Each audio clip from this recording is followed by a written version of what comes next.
রান্নাবান্না করতে মন্দ লাগে না, তবে দেশি খাবারে যত ঝামেলা, কাটরে বাটরে ধরে। এজন্যই তো বাঙালি প্রতিটা মেয়েরই রান্নাঘরে সময় পার হয়ে যায়। এই যে দেখেন আমার ছোট্ট বুড়ি, ওকে নিয়ে কেমন আমার অনায়াসে দিন কাটতেছে। যদিও মাঝে মধ্যে অনেক কষ্ট হয়, তারপরেও কিচ্ছু বলার নাই। কে শুনবে এই আকুতি?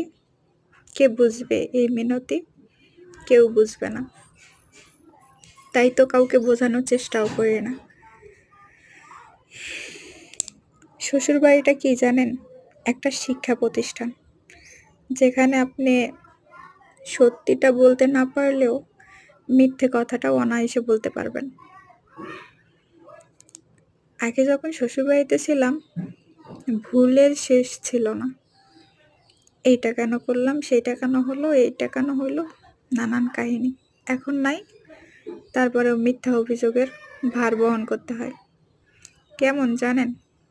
আমার স্বামীর সঙ্গে যখন তার পরিবারের বা তার আত্মীয় স্বজন কথা বলে, কথা শেষে কি বলে জানেন? বলে, তোর বউকে তো ফোন দিছিলাম, তোর বউয়ের ফোনে ঢুকেই না, তোর বউকে তো ফোনেই পাওয়া যায় না। কি করে তোর বউ সারাদিন বাসায়? আমার কথা হচ্ছে, তারা কি আদৌ আমার ফোনে ফোন দেয়? আমার ফোন কি বন্ধ করে রাখি আমি? কে জানে ভাই।